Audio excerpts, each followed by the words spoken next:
content marketing, quote unquote, generally refers to when we use blog posts, articles, essays, videos, images, or any other content media that can be distributed in a scalable way in order to acquire and influence audience, prospects, customers. And so why is it important?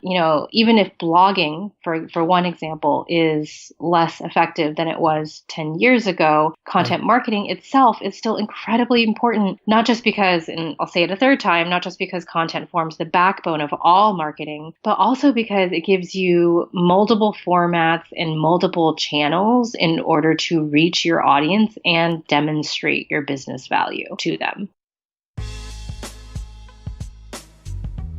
Hello everyone, welcome to #Startup Basics series in the Insights Alley podcast, where startup founders and teams can learn from proven founders and experts about product, growth, sales, strategy, and everything in between to make their own startup successful. I'm your host Arun Verma, and let's get started.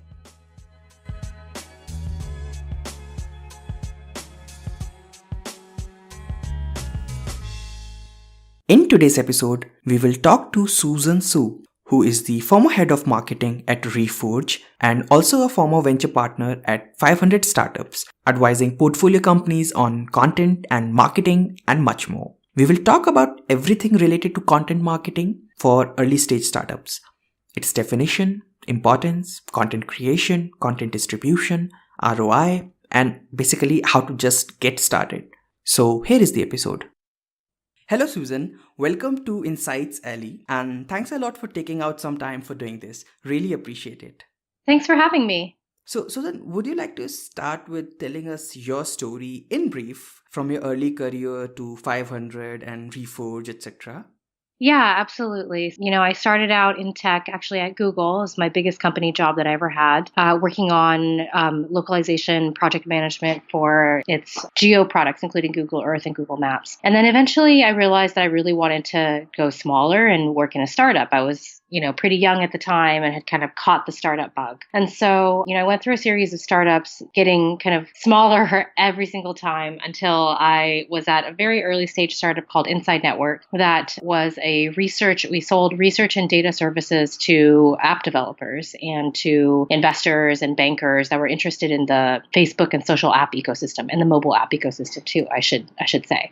Right. So that was really my first touch point with the power of content, because we were basically using a couple of different blogs that were our news blogs, our industry news blogs, to do all of the lead generation for these subscription data services and these enterprise research services. And so these are pretty high priced products, anything from $250 a month all the way up to several $1,000s, up to tens of thousands of dollars for some of our deals. And all of this was driven by content. And so I wasn't a content marketer per se at that point. I was just a sort of a product marketer and also product manager at that company. But I realized sort of from where our leads and our traffic were coming from that, wow, this content thing is really powerful. And this was a long time ago. So a little bit of content still went a really long way back in those days. A few steps later, I ended up at 500 Startups, which is a seed stage investment firm. And that also runs an accelerator batch several times a year. And that was a lot of fun. 500 was also another brand that leaned heavily on content, both for the 500 brand and also to help our companies. And so there I advised companies, and I also helped to, do some marketing for 500 for the firm itself, and also put on some different investment programs focused on companies that were looking to raise their next round, their Series A round. And then after that, I have been at 500 for about 3 years, and I decided it was time to be an operator again. And so I joined Reforge, which is an education and training business that sells to top tech companies and trains their product managers, engineers, and marketers in growth, in the discipline of growth. Now, Reforge was an interesting business because we were selling a high-priced product that's over $3,000 per seat for this education experience. And it's a high-consideration product because you have to really think, am I ready to commit, 8 weeks or multiple weeks of my life and all of this energy into an education program? You only get out what you put in. And so there's a lot of investment that we were asking for on the part of the customer. Now, content was instrumental in not only acquiring new leads for our funnel, but also in just keeping customers engaged post-purchase and keeping them happy so that they would turn into positive referrers for us,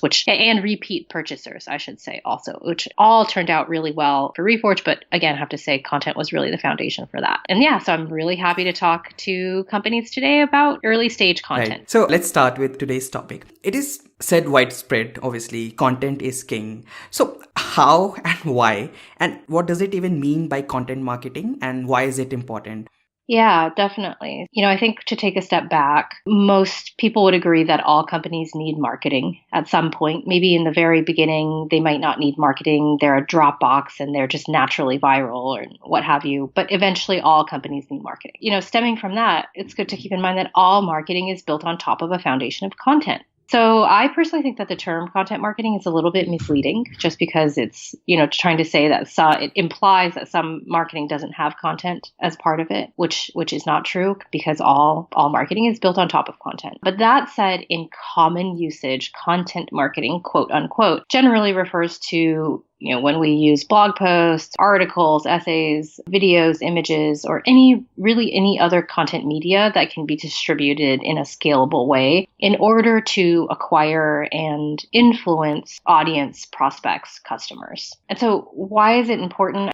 Even if blogging, for one example, is less effective than it was 10 years ago, content marketing itself is still incredibly important, not just because, and I'll say it a third time, not just because content forms the backbone of all marketing, but also because it gives you multiple formats and multiple channels in order to reach your audience and demonstrate your business value to them. Right. Makes sense.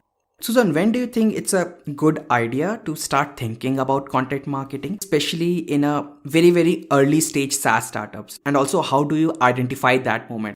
I think that really depends on so many facets of the business. It's hard to give like a single rule. So that's my first preface, is that don't take this as the rule. But how I would be thinking about it, first of all, is, number one, the most important is, there's a funny term. I don't know if people have heard of this term or like I'm the only person that ever says it, but it's called a face made for radio. It's kind of a joke, like you have a face made for radio. And I think that's just such a great, memorable way to think about this problem, because what it's saying is that, not everybody has a face made for TV, obviously. Right. And so we have to really lean into our strengths and not force a fit. And so with that in mind, thinking about really early stage companies, let's say you're one or two people, founder or pair of co-founders or a small founding team, the first question to ask is like, what are all of our jobs to be done right now and what is their urgency? Right. And is there somebody that has expertise or talent or affinity for, number one, doing marketing, and number two, doing content? Now, I've met many technical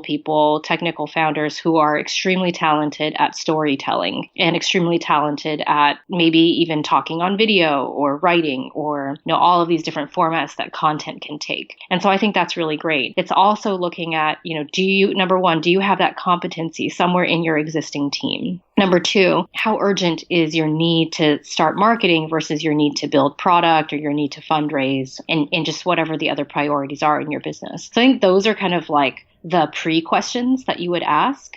And then let's say you realize, okay, we have somebody that can do this, we have some talent, or we have some ideas even, we have some time and resources, and we know that now is the right time to start doing this. And so I think then it's really never too early to get started. I mean, you see talented founders who start doing content even before they announce what their company is. And it's actually, by the way, it's a great way to drum up early interest or to generate a pre-launch list, a beta list, or what have you. And so I think there's really no moment too early, except this is the moment that's too early. It's when you're still really heads down on other essential kind of mission critical endeavors for your business, or when you simply don't have the resources and you're trying to, force a fit, that whole face made for radio thing. You have to have a lot of self-awareness, I think, as a founder or as a founding team, and recognize when you have a face made for radio and not try to become like a Hollywood actor based on that. Right, makes sense. So obviously your content strategy would consist of two things, content creation and then content distribution, right? So let's talk about content creation first. So for many people, when you say content, they equate it to blog posts, right? Which is just one type of content item which you could be producing. There is so much, and especially in this day and age of attention economy. So what different types or forms of content items could be there even to choose from? Yeah, so many. So I think the actual, like I would kind of rewind a step. And I know you kind of said we're going to talk about content creation and content distribution, but I actually think distribution is the problem that you need to solve first, Okay. as opposed to creation. So you should think about the channels first. And by the way, even before you think about the channels, you should think about the audience. So the question of who is this content for, and like who am I trying to reach with this content? So I think that's actually the very, very beginning of like figuring out your content formats, whether it's blog posts or videos or infographics or something else. It's really, number one is understanding the customer. And by the way, most businesses, especially in B2B, they don't just have one customer. You have multiple different personas, different segments, and even like different industry verticals, for example. And all of those are going to behave a little bit differently. So I think number one, it starts with mapping what your audience, kind of all the nuances of your audience. Because in an ideal scenario, you want to design content for every user segment that matters to your business. Maybe that's just one single segment. Again, very unlikely, but more likely you have multiple segments and verticals. So what about the stages of a customer, right? So like how to see content from a point of view of customer's stage in the buying process or life cycle? Yeah, that's a great question. So I think the first step in designing any content marketing strategy or any marketing strategy, I should just say any marketing strategy, is mapping out the who, so those personas that I was talking about. And then right after that, you want to map the entire customer journey. So when I say personas, I'm referring to the who, but by customer journey, I'm talking about the what, the where, and the when. So in other words, the key actions, that's the what, that your customers, the who, undertake on their path, that's the where, from stranger to customer, and that's the when. So it's really like, I remember when I was in 5th grade, I had this, we had this really special game that we played in our class. And it was, you kind of traveled along this wizard route.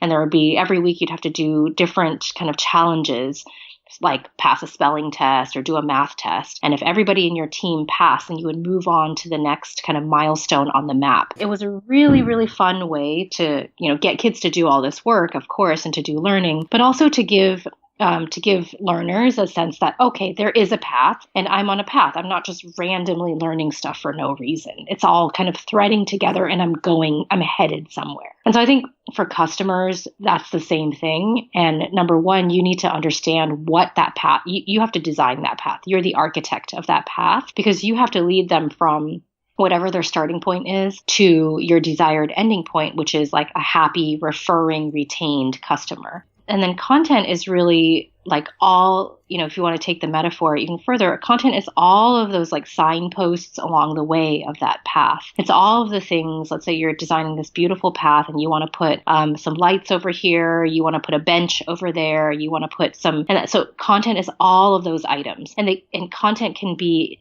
in terms of its format, to go back to your earlier question, it can be as different. The formats can be as different as a light post is from a bench, from a sign. That stuff is all content to me. And the path is the customer journey. So you need to understand the customer journey, and then you need to understand at which twists and turns in the customer journey you need to offer a light versus you need to offer a seat so they can sit down because they might be tired at that point, versus you need to offer a sign because they're confused about which way to turn. And so I think that's really the way, coming back to away from out of the metaphor, I think that's the way that I think about it, is like they are on this long journey. It's sometimes, it's hard to become not only a customer of a SaaS. For example, SaaS is really challenging, right? It's not only challenging to go from being a prospect to a lead to a customer, it's also very challenging to become a successful, active customer. Exactly. Because there's all, implementation, usage, all this kind of stuff. And so content and marketing in general is not only just like get them in the door and make them into customers, but it's really think about it as you're that guide on that path. The path has lots of twists and turns, and you have to really show them the way to go using lots of different formats and tools.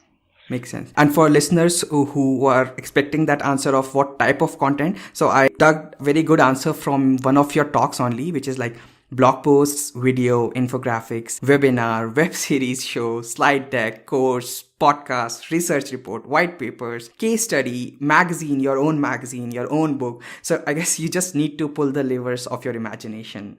Yeah, and I would even add on top of that, thanks for doing that research, I would even add on top of that events. Events are a type of content. And most companies don't structure, especially established, mature companies, they don't structure events as part of content marketing, but it is 100% content marketing. And events can be everything from like, a tiny dinner that you host all the way up to a bigger meetup, all the way up to, for example, an owned conference that you create, like Salesforce's Dreamforce. Imagine all of the talks and all of the, kind of writing and video and visual content that goes into producing something like Dreamforce. So Dreamforce is 100% a giant piece of content marketing. Really, the sky's the limit. Everything is content. Content is anything that we can read, listen to, experience. And so thinking about it in terms of the five senses and how you can guide your prospects using their five senses on that customer journey. Makes sense. About the quality of the content, obviously not all content is created equal, right? So how to ensure content itself is useful and provides value to your customer or potential customers,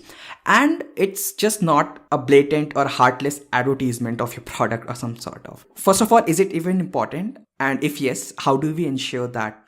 Yeah, it's extremely important because if your content isn't valuable, I think this is really obvious, but let's just say the obvious. If your content's not valuable, nobody's going to pay attention. If you create content that you yourself would not stop, your busy day in order to read, or if you're sending out emails, like email marketing that you yourself don't look forward to, I think that's the red flag. And I can't tell you how many companies do that because we tend to think about the customer as the other, as this other side of the table. But actually, they're just us, in a different time and place. And so I think that's the key litmus test, kind of the first check on your checklist should just be yourself. Should just be, would I attend this? Would I read this? Would I listen to this? Would I watch this entire video all the way through? And if you have any hesitation in answering that, then you need to go back to the drawing board and really work on quality. Quality is so hard. It is supposed to be painful. It's not easy to make,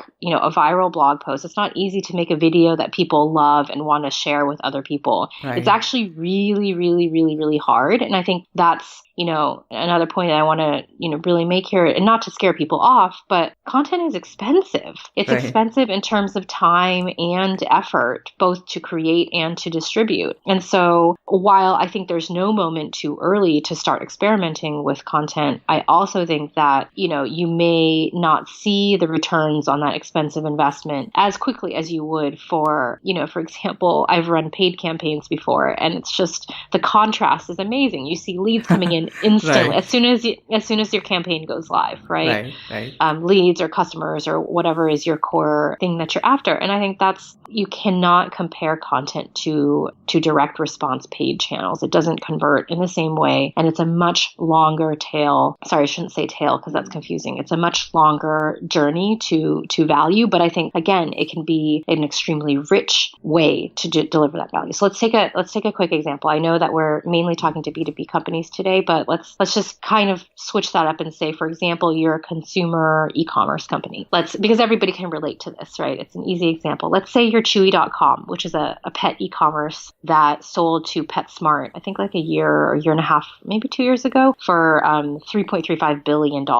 Pet Amazon. Just think about that. Okay, so Chewy probably has a few key personas. So this goes back to the who from the beginning. Let's say they're like people who are brand new to having a pet, people who have multiple pets, maybe people who have like cats only, people who have dogs only, and people who have like exotic animals like birds and lizards. Okay, so those are just like a few really quick back of the napkin examples that we'll just throw out there. Now, the next thing you'd want to do is to map the journey of each of those segments that you think are meaningful. Like maybe you'll say, okay, people who have exotics are not meaningful. I'm not going to map that segment. That's fine. But I really care about people who are new to having a pet and people who have multiple pets. That seems like a big opportunity for purchases because when you're new, you want to buy lots of stuff. And when you have multiple, well, you just have multiple mouths to feed you. So you're going to be a good customer for Chewy. Right. So when you're a new pet owner, thinking through that path, again, that journey, what are all the stages that you go through right after you've adopted adopted, or ideally maybe before you've adopted as you're getting ready. So first of all, you'll be searching for how-to information, how to take care of your new dog or cat. Oh, what does it mean when he or she does this? Or how much should I feed them? How much should I, do I need to bathe them? Do I need to play with them? Like, what do I need to do? You're brand new to it. So that right there is a content opportunity.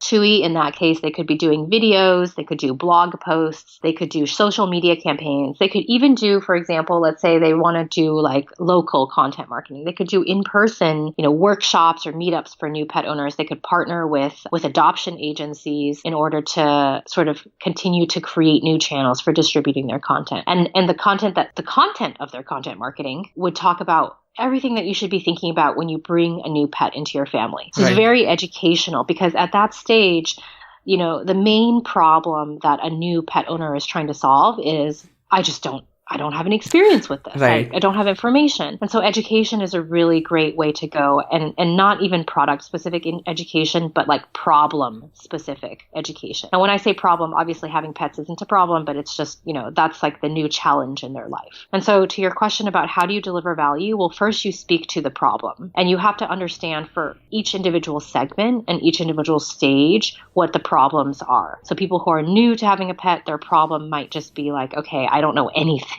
So I have a lot of problems that you can help me solve. People who have multiple pets, maybe their problem is, okay, my pets aren't getting along, or I don't know how to introduce them, or how do I make enough space for them, or whatever it is. And so you can speak to that segment's specific problems. And so I think the way that you deliver value, and I always say this as a reminder, there's no such thing as too much content. There's no such thing as too much email or too frequent. It's just too frequent or too much if you're not actually solving a problem. When I have a problem and I want to understand why my dog, keeps doing this weird thing with his paw, there's almost, until I get that answer, there's no amount of content that's too much. I will read through blog post after blog post. I'll watch video after video. And so I think that's the key to remember, is that if you're delivering value by matching your content to a real problem, then it will always be welcome. Right. Apart from, let's say, customers' problem and solution, headlines or topics related to that, how do you find other ideas or perhaps curate ideas for content piece? What topics to create content on? I think there are two ways that you can do it. One is by talking to your customers, and talking to can literally mean talking to face-to-face in person or over Skype or phone or whatever. And it can also just mean surveys, polls, and looking at any kind of aggregate data that you have. So aggregate data could be looking at search data, the kind of queries that are coming in or that are coming in for your type of business. Or it could be looking at reviews. Let's say you are advising a company that's a mobile app. And so we often look at the reviews, and we look at, obviously Google and Apple offer all this really great natural language processing to help you sort through reviews and pick out the key themes and words that are happening there. And so I think that's like a scaled way to talk to your customers. I still advocate the non-scaled way, which is one-to-one, because that will, help you fill in all of this richness that you don't get from looking at stuff in aggregate. So that's how the first step in understanding what kind of content and problems that you need to speak to. Right, makes sense. Again, coming to the point, this would come under customers' problem solution set. How to think in categories, what different categories of content item could be there when thinking of ideas or producing content. So one could be obviously related to customer. Could there be any other, let's say, thought leadership or your culture values, or some sort of content which directly does not affect your customer, but still you would want to create as a company? Yeah, I think thanks for bringing that up. That's such a great question. I think earlier in my career, I probably would have said, if it doesn't relate to the customer, it doesn't need to exist, because the customer is king. You really need to focus on their problems, especially in our very tight attention economy that we're in right now. People really just care about themselves. So I still think that's 90% true. But there is another case where, and this is getting into a bigger topic of brand in general. I think that content can also be a really powerful tool in building and expressing your brand identity. And brand identity can be, especially in B2B, where trust is paramount, brand identity can be a really important factor in that decision-making process. And so I think to the extent that you want to do thought leadership or other expressions of your brand identity, let's say you want to write about your company values or your principles that you operate, your operating principles, I think that's all content. and it's important, but it's not content marketing. And the reason why it's not content marketing, or, typically it's not content marketing, is because when's the last time that you've seen, apart from Netflix's famous culture deck, when's the last time that you've seen materials about a company, like, for example, their company values or their operating principles? When's the last time you've seen content like that get widely distributed and shared on online channels? It typically doesn't, because people, typically will not be that keen to want to share content about your company with their network. It's more they want to share content about themselves or about their problem or about a problem that they think their friends or their network might also share. And so I think that's a key distinction, that we definitely want to do content for brand marketing and for brand expression, but we shouldn't expect it to perform in the same way as content marketing officially should. And so we shouldn't expect those kind of thought leadership pieces to be huge lead generators. They might be a great way for us to show who we are as a company and what we stand for, but they're not going to be, if we start to put the same kind of traffic expectations and lead gen expectations as we have for traditional content marketing, then we might be disappointed. That's a valid thing. Perhaps it could help companies in attracting the talent or like a inbound of potential candidates for job application.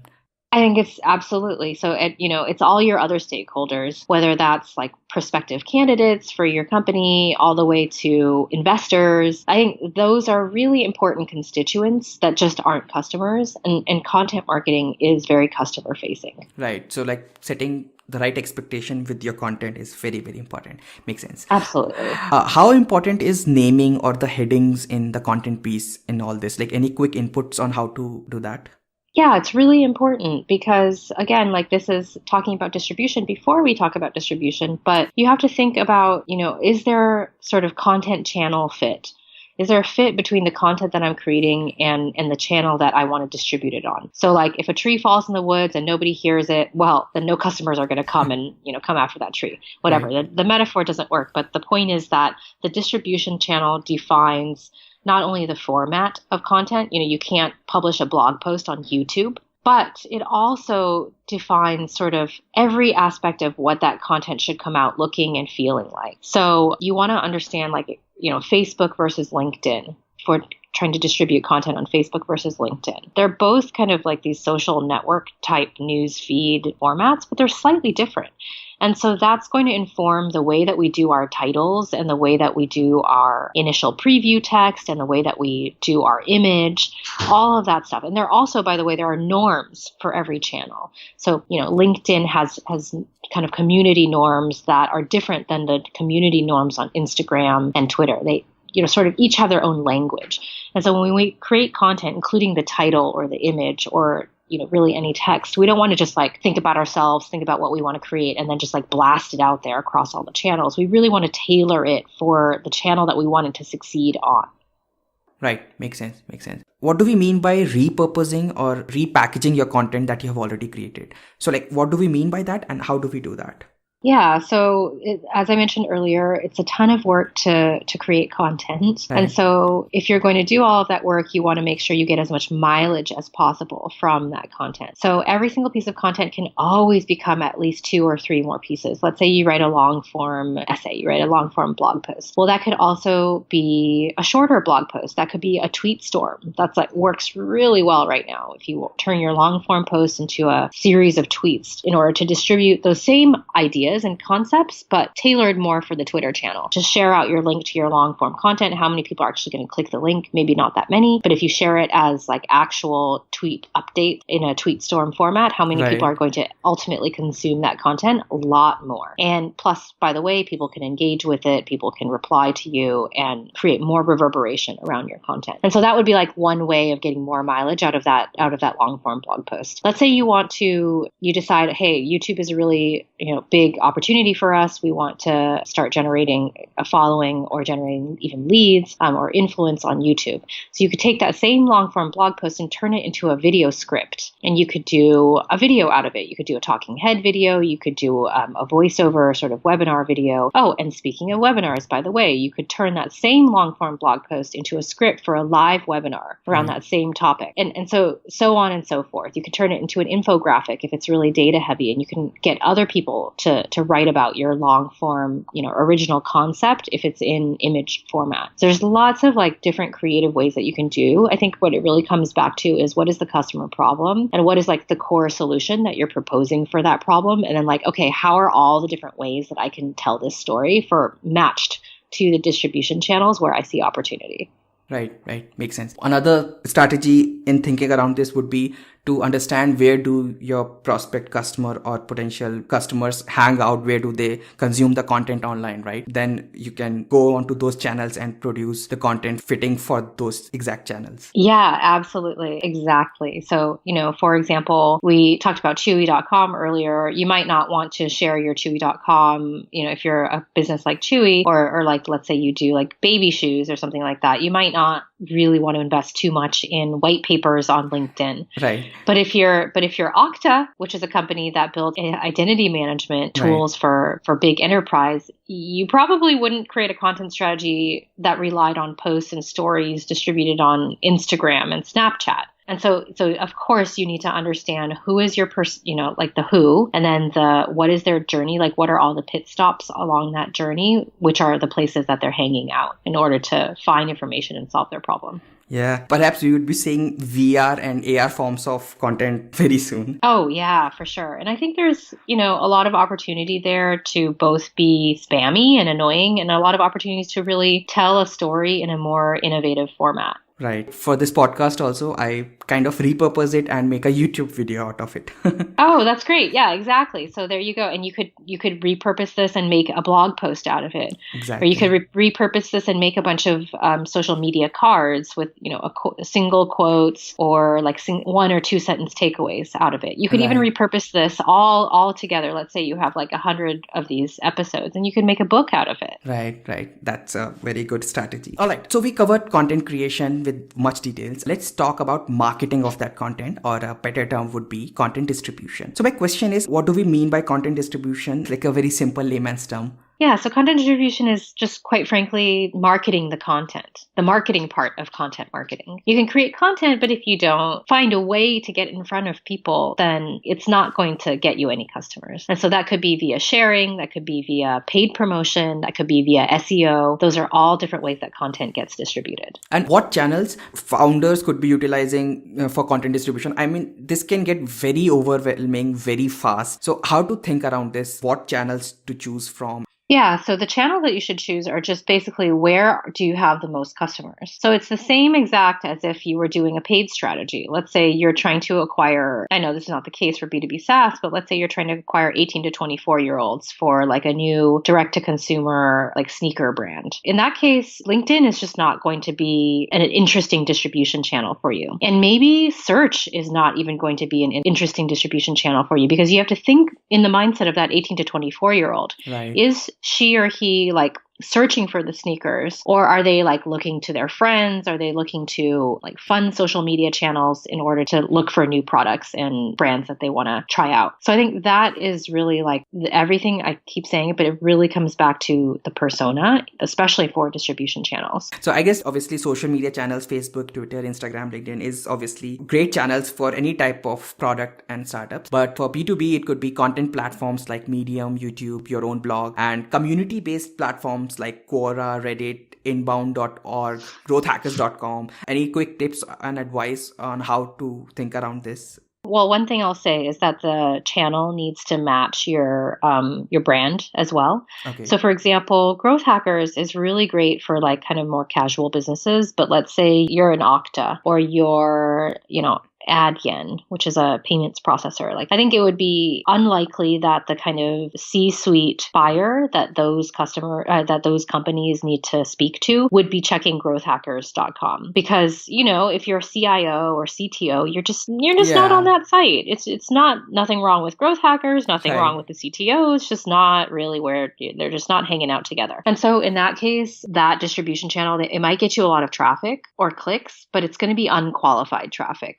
those people are not going to be your target buyer. And so in addition to the ones that you mentioned, there's also like so many things in the enterprise space. There are, webinar platforms that help you distribute your webinar just to among targeted lists of people that are, in enterprise buyer situations. Right. There are, analyst white papers, and then they help you get distributed on amongst their their reader network, as well as distribution on LinkedIn. And so, I think ultimately, like, especially in B2B and as you get bigger and bigger, a lot of these like online distribution channels start to reach a ceiling in terms of their efficacy for you. Right. And what you really need to start doing is engaging in targeted outbound sales efforts where the customer, it's a small world of customers a small world of big fish customers that you need to go after. You sort of basically know who they are and you know their names. So you have a named account list, and then you can actually go straight directly towards them. Now, content is still super helpful for you at this point because your outbound sales efforts, you kind of need to show up at the door with something in hand. And that something in hand, that gift that you sort of present to your outbound targets can be content. And so that's like another way where you sort of create a direct channel to your customer, but you still distribute the content in that way directly. Right. In ABM also, your content strategy needs to be like on point exactly to that exact user persona. Makes sense. Yeah, exactly. And in that case, you just need so much content too.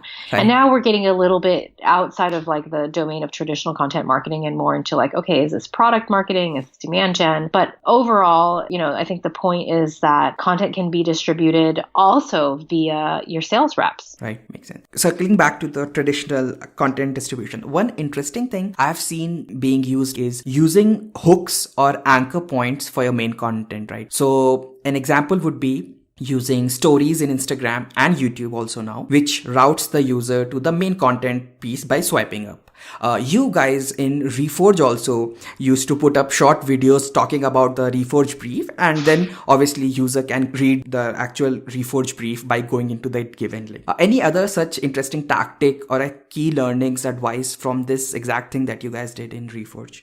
Yeah, I think it's really interesting, this idea of kind of like sequencing and nesting your content together. I'll tell you some of the challenges that we faced with it. Sure. One was really like, okay, do we really want to create so many steps in our content funnel, like away from the actual, because the goal of all of our content was to yield an email sign up. And so if we like have them watch a video and then they click to the actual article and then they can sign up to the email list, isn't that like too many steps before signing up to the email list? Right. Well, the reason we sort of landed on that was because, again, like coming back to this question of distribution, every distribution channel has its own kind of specific things that work and don't work for it. So in that case, we were really trying to take advantage of LinkedIn distribution because a lot of our target customers were hanging out on LinkedIn. It's a business audience. And we were noticing very rapidly decreasing effectiveness of sharing articles on LinkedIn. But we were noticing that video, this was like about a year and a half ago, we were noticing that video was really taking off. And we've kind of heard through the grapevine and through some of our friends that, hey, like LinkedIn is really kind of prioritizing video in its newsfeed. We also saw the evidence of this in our own news feeds. And so in order to capitalize on the opportunity of the distribution opportunity on LinkedIn, we felt that it was necessary to tailor our format of our content to something that was going to get lots of distribution on LinkedIn, specifically video. So if you have video and then you're distributing that on LinkedIn, you can't really get an email sign up straight from the video. So that's where that sequence comes into play. So they watch the video, they click to go to the site, and then the email sign up, they read the full thing, and then the email sign up is there. So basically the video acts as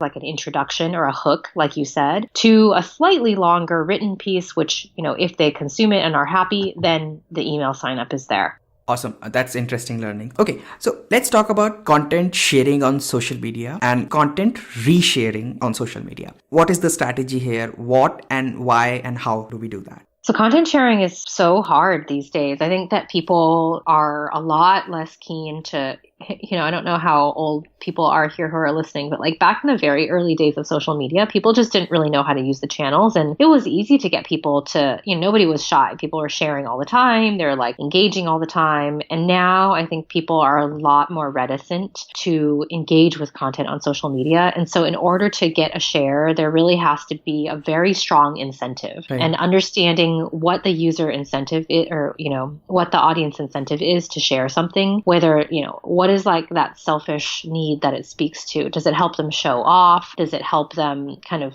align themselves or create affinity between themselves and a brand? Like, look at me and Gucci or whatever it is. Or, does it make them look smarter? Look, I'm sharing this like really great piece of analysis. It's important to understand what is like the core motivation, and then also ask yourself, is that a widespread motivation? Because if only like some super nerdy people without a big following have that motivation, they might share it, but number one, it won't branch very far. It won't share to very many people. And then two, it won't convert more sharers because not that many people share that sentiment. So I think it's really critical to sort of, when you're thinking about sharing, to design content for shareability. And in order to design for shareability, you really have to understand, again, your audience, and then, what kind of people they are, what's their style, and then also understand their motivations to using their social currency to promote your idea. Makes sense. What about sharing from the founders and the brand channels? So like, you know what? I feel very nervous on sharing the same set of podcasts again and again on my social media handles, right? My personal as well as my official Insights Alley handles, whether it's Twitter, LinkedIn, whatever. So what goes in my mind is like, am I being too annoying to the people who follow me? Is this a good strategy or not? Your thoughts on that? So I think founders should invest heavily in their own following and in their own like kind of thought leadership brand. And sharing content can be a part of that, but also just sharing thoughts that don't contain a link, that don't contain any kind of call to action. I think that's a really important way to build up the brand foundation. And then once you've built up the brand foundation, then it's easier to intersperse more promotional stuff into your mix from there. But if you start with promotional stuff and you keep promoting it all the time, people will just tune out and they won't continue to pay attention, or they won't continue to follow your account. And so I think that's really important to keep in mind, is like, it's fine to reshare, but what else are you doing in between to continue adding both interest and value to keep your audience engaged? Right. Makes sense. So how to use automation in all this? Like, would you suggest, and if yes, like any tools for doing that? Yeah. So like, I think it's really important to have, of course, a content calendar. And the content calendar is like the first step in automation, because sort of what your schedule is, and you can build some automation around that schedule. Obviously, you can you can build automation around sharing. That's pretty common. And I think there's also, I personally don't really like to create automated connections between publishing and sharing, because I think sharing is its own action, and the way that, again, every channel has its own specific thing. So I know there are tools, Buffer and all of these social media tools where you can just create one update and share it across lots of channels. I personally don't like to do that. I like to share my content natively. And so I guess that's a little bit anti-automation. And the reason why I like to have it native is because there are just features that you can access native to the channel or to the platform that you can't access via an aggregator. Right. You can tag, for example, in Twitter, you can tag people in an image, which will, create more notifications into the ecosystem, that you cannot do that through an aggregator.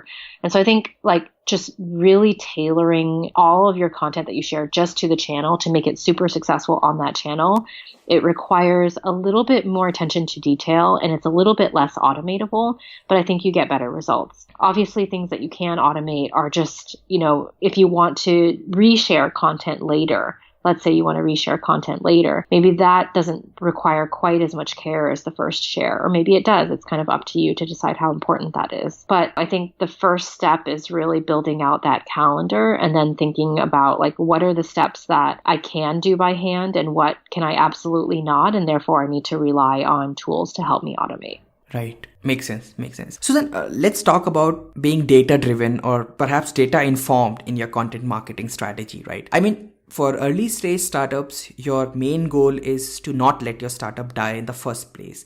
And in all this, where does content marketing fit in? How should founders see and perhaps understand metrics and tracking of those metrics for content marketing? And obviously the overall funnel and ROI of your content marketing. Yeah, so you need to understand your overall marketing funnel. I think that's kind of like the first step, and know that content can take months and months to pay back, as I mentioned earlier. So if you understand your overall marketing funnel, and let's say content is playing a role at the top, let's say it's playing a role at all stages of the funnel, top of funnel, middle, and also bottom all the way to conversion, and even like post sale. Then I think like the content should be measured in the same way as all other efforts at the top of the funnel are measured, or middle or bottom or whatever. And so like in the case of Reforge, we measured our content on a bunch of different metrics. Not only there's sort of like some proxy metrics, like how much traffic did it get, or how many views, how many shares, but then we also looked at things like who were the people that shared, how are they a lookalike audience to our actual customers. And we actually ran data analysis, some manual, some semi-automated, but a lot of it is manual because you can't really pull that information automatically from these platforms. But for example, on LinkedIn, like who liked this LinkedIn post and who shared it, who did it reach, and like what titles do they have, what companies do they work at, what is our actual B2B representation amongst that audience. So those would be like proxy metrics for its success. And then the real metrics are just how many emails did it generate? Because for us, then our content, our top of funnel content, was intended to generate an email subscriber, which then got nurtured into a customer. I think it's really interesting to look at like, okay, how much did this content cost to produce? How many emails did it generate? How does our email nurture funnel perform? And how many people ended up becoming a customer at what LTV? And so therefore, what was the ROI on this content? Right, makes sense. And touching back to your earlier point, founders need to be very, very, very patient in their content marketing, right? Evergreen content, if they are making great evergreen content, it would have that compounding effect, right? Yeah. And I think you can use those proxy metrics to tell you whether you're on the right track or not. So like, you have to be patient, but you also have to be smart. You have to be aware of like, you don't want to keep doing something that's not working. And so it's kind of a paradox. Like you both have to like wait to see it work, but you also have to look out for signs that it's not working early on. And sometimes, we're not that aware of whether something is really good quality or not. And we need help from other people to, kind of hold that mirror up. And so some of those proxy metrics could be like, let's say you create some content and nobody responds to it on LinkedIn, doesn't get any distribution. Well, maybe you just need to give it time. You need to build up a following, but maybe after a couple of, flops like that, you really want to go back to the drawing board and ask yourself, are these the right personas? Is this the right kind of stage of awareness? Am I speaking to the right problems? And then did I create content that is so good that I personally would want to read it and share it? Right. Could this be an optimization problem and not much as the content problem? Optimization for the channel. So like, for example, for your blog post, you need to have some sort of semblance around SEO. And for Twitter, it should be hashtags. How to think around this? Yeah. So I think if you, for every channel, there's sort of like a basic checklist of things that you need to cover. And if you're not, specifically like, you said Twitter hashtags, it kind of reminded me of that. If your basic checklist isn't being covered, then maybe it's an optimization issue.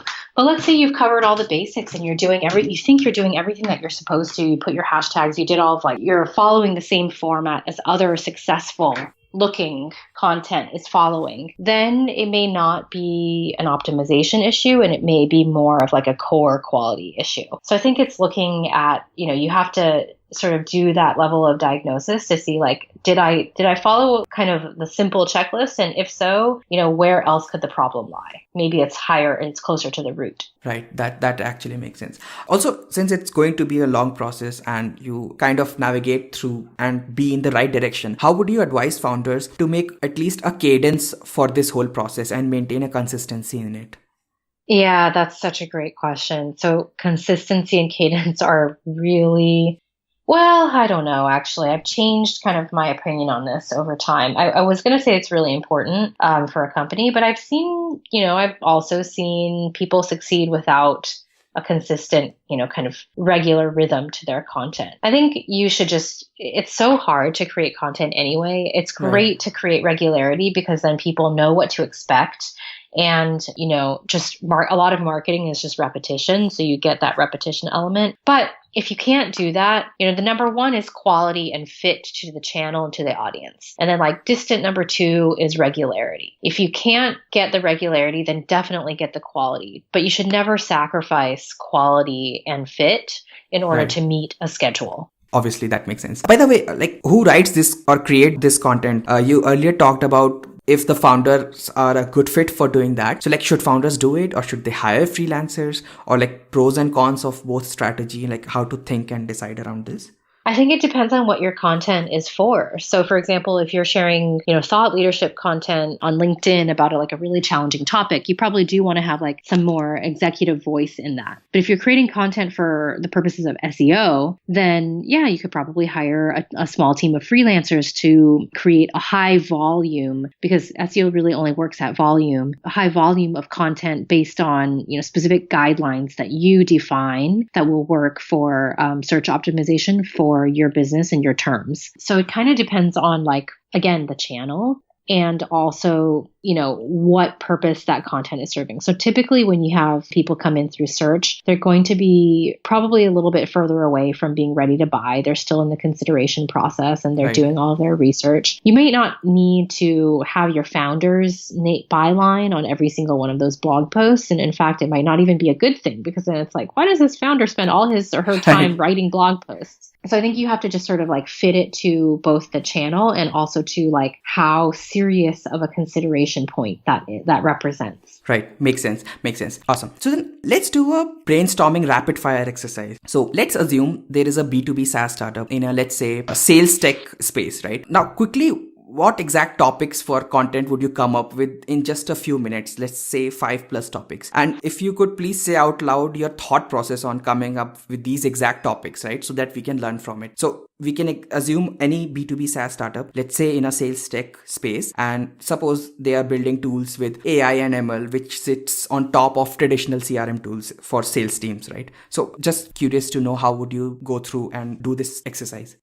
Sure. So, first I would think about who's the buyer. And the buyer is probably going to be, a sales ops type of, role within the organization. And so I would be thinking about what are all of the ways that that feed into their awareness of products? They probably look at everything from who's sponsoring conferences to white papers on their LinkedIn, being advertised on their LinkedIn, to, maybe some blog posts about things that people in sales ops roles care about. Let's say accurate reporting, attribution, or even personal topics like management and leadership. So that would be those are all of the really big buckets. And then I would say maybe we can come up with ideas in all of those buckets and we can attack it from all angles, because, another part of marketing in general is that you do want to be that repetition. You want to have that brand repetition. You want to have your brand present in a lot of different places. So I might say we think that a lot of them are hanging out on LinkedIn. They're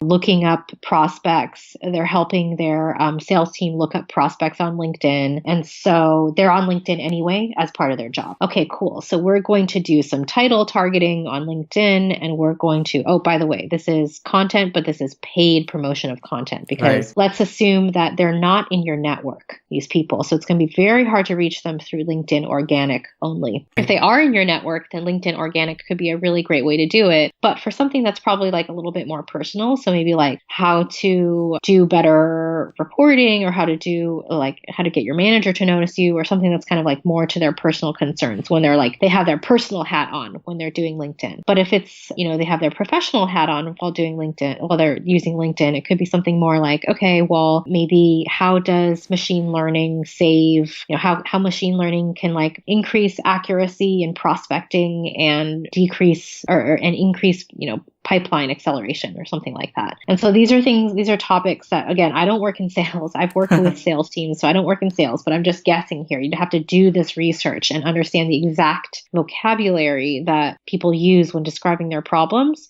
and match your content to that vocabulary. But let's just assume it's around those topics. So I might, number one, like do some paid posts. I might do some like long form posts around that, or share some data. If I have some data around like how much time AI and ML can save in the prospecting process, I might share that. I might share that as a graphic so that it doesn't even require reading. It could just be a visual. And then I might, if I'm a bigger company or if I have fundraised, then I might think about like, okay, well, what about an analyst solution? Can I go to like a Forrester or a Gartner and commission a report? And then once I've commissioned that report, can I like then do a bunch of distribution around and content strategy around that report? So once you have like that report, let's say it's like a 30 or 40 page report, you could, number one, you could distribute and gate that report directly, or you could use it to create blog posts, infographics, and other shorter form content that you could also distribute on the same channel. So that's kind of, I don't know if I came up with 5 different. That was just very, very good. It's like a whole consulting session. Absolutely awesome. Any final key piece of advice you'd give to the founders related to content marketing? Yeah, I just think content is so wonderful. It's just such a great way because it gives you space to tell your story and to really be a problem solver for your customer. But I also think that it's changing all the time. And so if you watch somebody's video on content marketing from several years ago, a lot of those things are going to be out of date. It's changing all the time because, number one, audience tastes are changing and they're becoming more savvy and sophisticated and banner blind to marketing all the time, but also because channels change all the time. Channels have a life cycle. They go through good phases and they kind of go through bad phases and they kind of decay. And that's why we have to constantly be experimenting and evolving our own approach to content-driven lead acquisition. You can't sort of just like rest on the strategies that worked for a company that was doing that in 2009 or even 2014, because those things probably aren't relevant to a company in 2019. So I think that's kind of like the takeaway is be looking for what that edge is all the time. And I don't have an answer to it. I would have to like kind of sit down and poke around for a long time and look for those opportunities for each individual business. But the core thing to remember is that what you see today is the product of yesterday or yesterday. And so you actually want to be creating for tomorrow and to be always looking for where that's headed. Right. Any resource you'd suggest to listeners for learning more about this topic? Books, people, blogs? Gosh, I actually think that the best learning is by just observing what other people are doing. And so what I would do is actually just like see who's trending on social media, for example, if you want to like master social channels, and then I would like study what they're doing. And then I would also I don't think you should overly focus on competitors, but sometimes it can be helpful to try to find out what your competitors are doing in terms of content. You might be blocked from seeing it, but you can, sort of try to see like what your competitors are doing on LinkedIn or what your competitors are doing in search. I think also like in each category, there are companies that really succeed. So I think, for example, in B2B SaaS, Drift is doing really well on LinkedIn. HubSpot is a great company that has mastered search. And so, but of course, HubSpot won't be the king of search forever. It's always changing. So I think starting and looking at those and seeing who else they're up against is a really great way to study. I personally think that anybody that writes about content marketing, the blog posts are only telling you like 50% of the story, because who would share their really good secrets? No one, right? Right. So, you would like to plug in your Twitter, LinkedIn. How can people reach out to you? Yeah, my LinkedIn is linkedin.com/in/Susan Sue. And I love connecting with people on LinkedIn, and I'm always kind of on there checking stuff out because I like B2B. I focus a lot on B2B, and I spend a lot of my time like LinkedIn stalking. So I'm pretty responsive on there. And my Twitter is @SusanFSue. Well, Susan, thank you so much for all the insights. It was a pleasure having you on the show. Thank you so much for having me. Bye-bye. Thank you. Bye. That's it, folks. Thanks for listening. Show notes would be available on the website insightsalley.com. Please rate, review, subscribe in whichever app you are listening to this episode. The podcast is available everywhere iTunes, Google Podcasts, Spotify, Stitcher, etc., and even YouTube. And remember, always be learning. Bye.